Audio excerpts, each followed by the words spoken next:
আসসালামু আলাইকুম। সবাই কেমন আছেন? আশা করছি সবাই ভালোই আছেন। তো আজকে রান্না করব হচ্ছে মুরগি গিলা কলিজা, ফ্রিজে রাখা অনেক দিন জমানো লাল মুরগি এবং সাদা মুরগি, যেটা পোলট্রি মুরগি বলা হয়, সব কিছু মিলিয়ে এখানে পা আছে। তো অনেকগুলোই জমানো কলিজা, গিলা এবং মাথা, এগুলো সব কিছু অনেক দিনের জন্য রেখে দিয়েছিলাম, মানে অনেক দিন রেখে দিয়েছিলাম জমিয়ে। খাওয়া হয়নি বা এরকম যদি কারো বাসায় থাকে অবশ্যই এভাবে রান্না করে খেতে পারেন। আমি তো প্রায় সময় রান্না করে খাই, তো ভাবলাম আজকে আপনাদের সাথে শেয়ার করি। তো এগুলো সব কিছু ধুয়ে কেটে রেডি করে তারপরে এই যে নিয়ে আসলাম। মাঝখানে একটু ফাল্টি করে নিলাম দেখার সৌন্দর্যের জন্য। আস্তে আস্তে রান্না করলে তেমন একটা ভালো দেখায় না, সেই জন্য ভালো করে কেটে নিয়েছি। তো যে যেখান থেকে দেখতেছেন, যদি ভালো লাগে অবশ্যই চ্যানেলটাকে সাবস্ক্রাইব করে রাখবেন এবং কমেন্টে জানাবেন কে কে পছন্দ করেন এরকম মুরগির গিলা কলিজা। তো এখানে আদা রসুন বাটাও নিয়ে নিয়েছি, আর মশলা, মুরগির মাংসের মধ্যে যা যা মশলা দেয় সব কিছু। আর এখানে হচ্ছে জিরা আমি গুঁড়া করে রেখে দিয়েছি। গুঁড়া করা জিরা দিয়েই কিন্তু আমি রান্না করব। কড়াইয়ের মধ্যে তেল দিয়ে দেওয়ার পর এখন পেঁয়াজ কুচি দিয়ে দিলাম।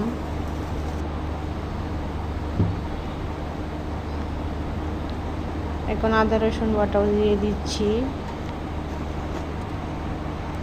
আর যে মশলা মাংসের জন্য সাধারণভাবে মাংস রান্না করার জন্য যেগুলো লাগে সবই দিয়ে দিলাম। আর এই যে সামান্য জিরার গুঁড়া দিয়ে দিলাম, এটা আমার শুকনো জিরার গুঁড়া।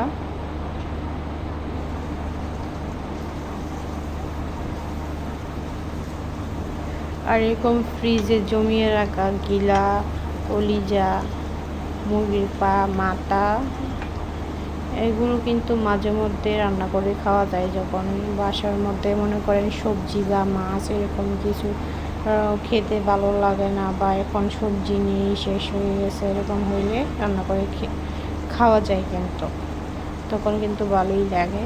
তো যাই হোক, এখন ধনিয়ার গুঁড়া, হলুদের গুঁড়া, মরিচের গুঁড়া সব দিয়ে দিলাম। দিয়ে এখন মশলাটা কষিয়ে নেব ভালো করে। আর হচ্ছে এখানে পরিমাণ মতো, স্বাদ মতো লবণ তো অবশ্যই দিতে হবে।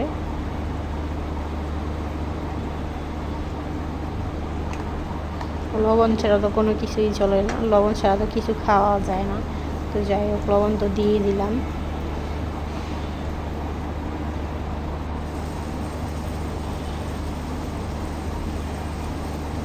তো এখানে দেখেন কলিজা কিন্তু নেই, কলিজা আমি রেখে দিচ্ছি, কারণ কলিজা পরে দেবো। এখন দিলে কলিজাটা একদম গলে যাবে, এই জন্য কলিজাটা পরে দেব।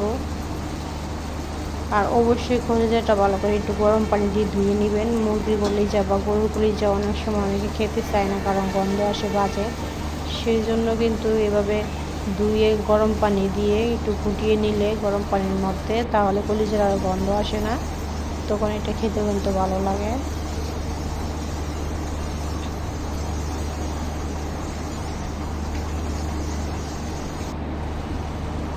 তো ভালো করে কষিয়ে নিলাম 15 মিনিটের মতো কষিয়ে। তারপরে হচ্ছে এখন আমি যেটা করব সেটা তো দেখতেই পারবেন, সেটা হচ্ছে যে রেখে দিয়েছিলাম কলিজাটা, সেটা এখন দিয়ে আর কিছুক্ষণ কষিয়ে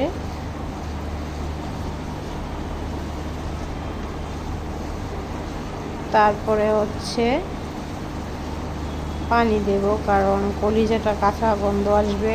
আগে আগে পানি দিয়ে দিলে একটু কষিয়ে তারপরে কিন্তু মানে 2-1 মিনিটের মতো একটু ঢাকনাটা দিয়ে রেখে তারপরে আবার নেড়ে ছেড়ে তারপরে একটু পানি দিয়ে দিলেই তাহলে কিন্তু আর কাঁচা গন্ধ আসবে না। আর গরম পানি দিয়ে ধুয়ে নেওয়ার পর বা একটু গরম পানির মধ্যে ফুটিয়ে নেওয়ার পরে কিন্তু কলিজাটা আর গন্ধ আসে না, লবণ আর গরম পানি দিয়ে ধুয়ে নিলে।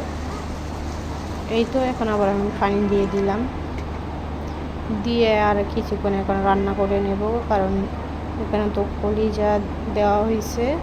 কলিজাটা ভালো করে সিদ্ধ না হইলে তো অনেক ঘ্রাণ আসবে, বাজে একটা ঘ্রাণ আসবে তরকারির মধ্যে অবশ্যই পানি দিতে হবে।